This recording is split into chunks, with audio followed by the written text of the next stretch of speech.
Hi everybody, I'm Mike Pach, a photographer and radio host in Colorado Springs. I'm going to talk to you about how I edit my night sky photos.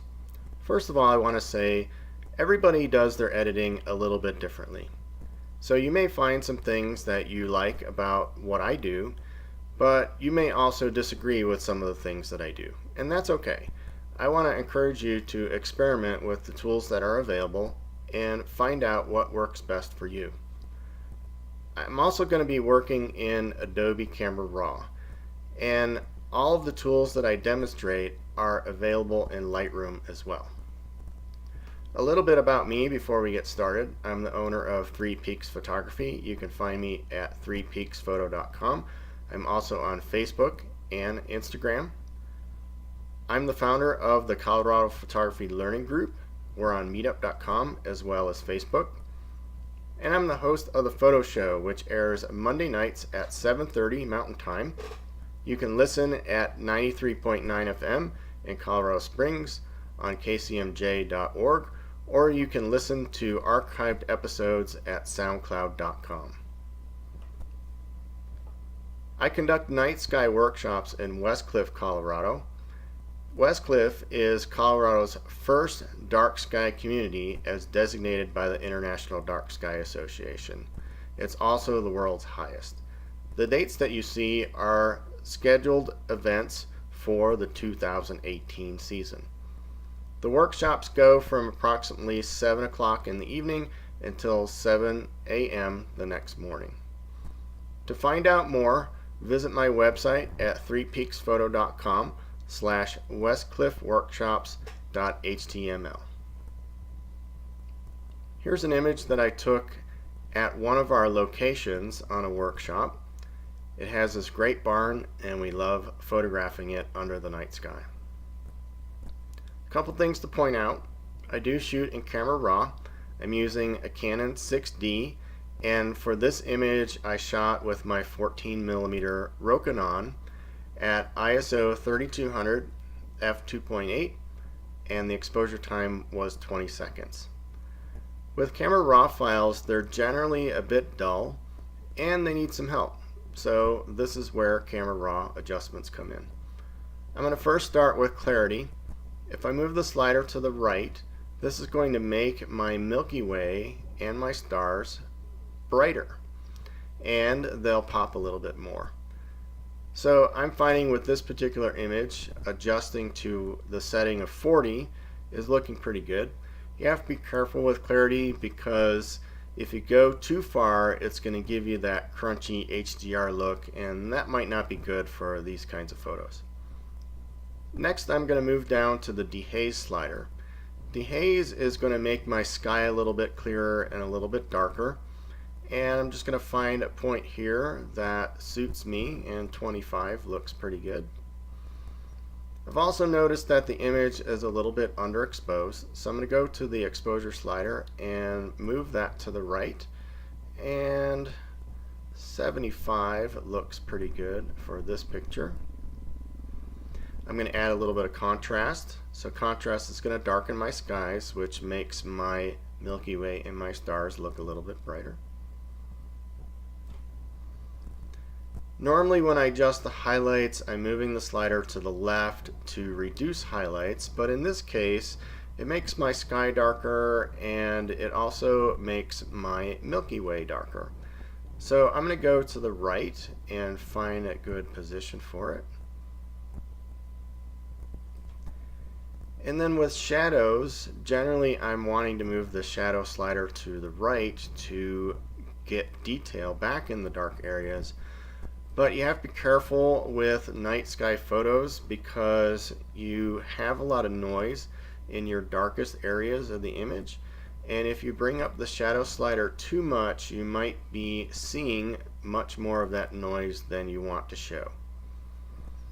The white slider is useful for brightening my sky as well as my Milky Way, but along with the highlights, the white slider can really affect the way your foreground objects look. And in this case, I have this barn that's illuminated by an LED panel, and I don't want the highlights to get too bright on this one. So I'm going to leave it here at a 15. I'm also going to show you another way that you can adjust the brightness of a foreground object if it's a different color than the sky and the things that are around it. The black slider I usually move to the left to add blacks, but as you see, if I do it in this case, I'm ending up with a lot of areas that are completely clipped in the shadows. So I'm going to leave the blacks alone and just set it to 0.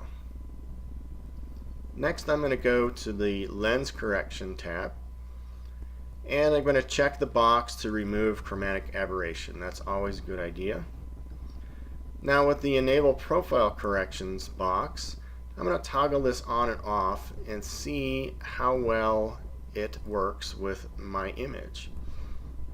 With it on, what I'm noticing is a lot of noise in my bottom corners, and I'm seeing that red tint that's pretty common with Canon cameras. So I don't like the way that looks, and I'm going to uncheck that box. Next, I'm going to go to the Detail tab, and this is where I'm going to add some sharpening and reduce my noise. I have found that with images shot at ISO 3200 or 6400, that just moving the luminance slider a little bit, maybe to around a 20, somewhere between 15 and 25, works pretty good for reducing the noise if I'm just going to view the image on the screen.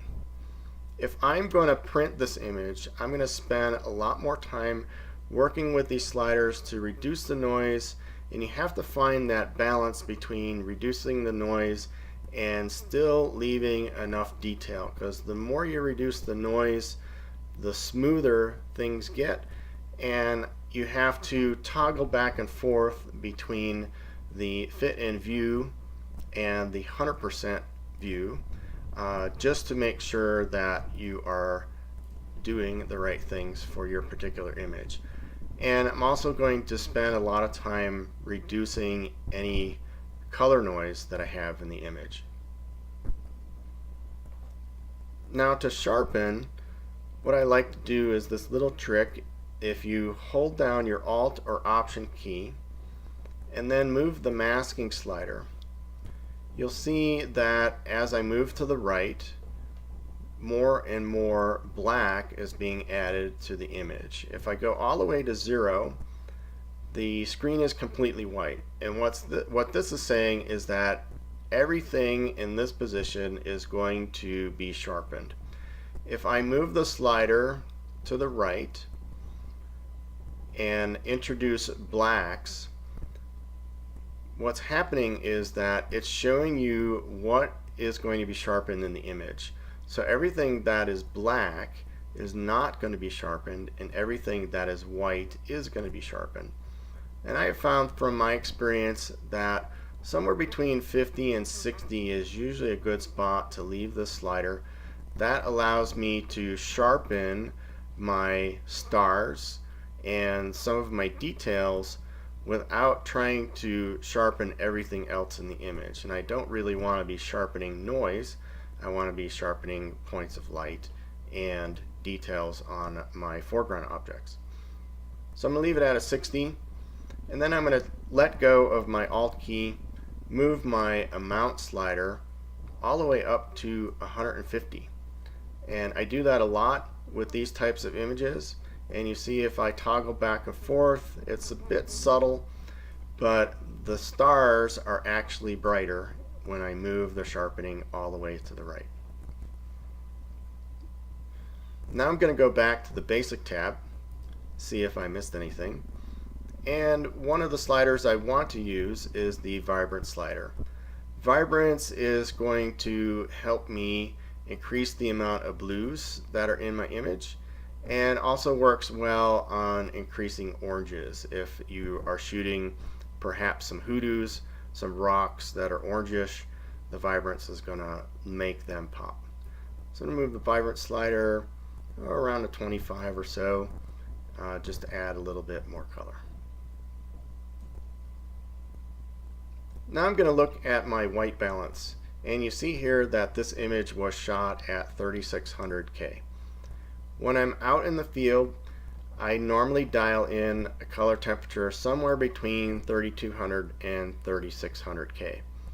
The good thing is that if you're shooting in Camera Raw, you can always adjust this temperature later and create the look that you really want. So sometimes you forget to set your color temperature, and if you do, that's okay. You can always make adjustments here. So I'm going to bring this down a little bit and see if I can get a nice blue tone to my sky. And I'm really liking the way it looks at 3200, so I'm going to leave it there. I prefer a more blue sky in these types of images, and that's just a personal preference. You can dial in whatever color temperature you want. Sometimes we play around with really high color temperatures, especially if there's clouds in the sky.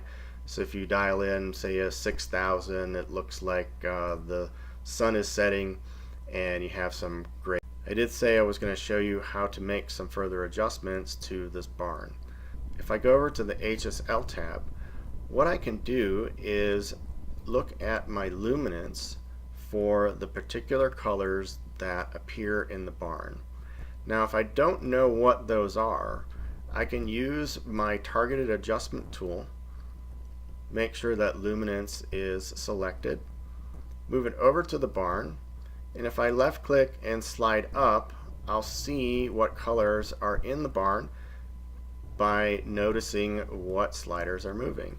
So you see in this example, the yellow slider is moving considerably while the green is just moving a little bit. So most of what's in here is yellow.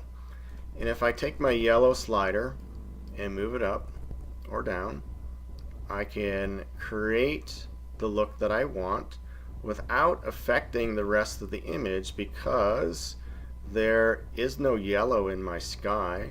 There's a little bit of yellow in my grass, so some of the highlights in the grass are being reduced if I move the slider to the left. And I'm going to find a spot where I think it looks good, and about a 20 is okay. I can also pump up the color.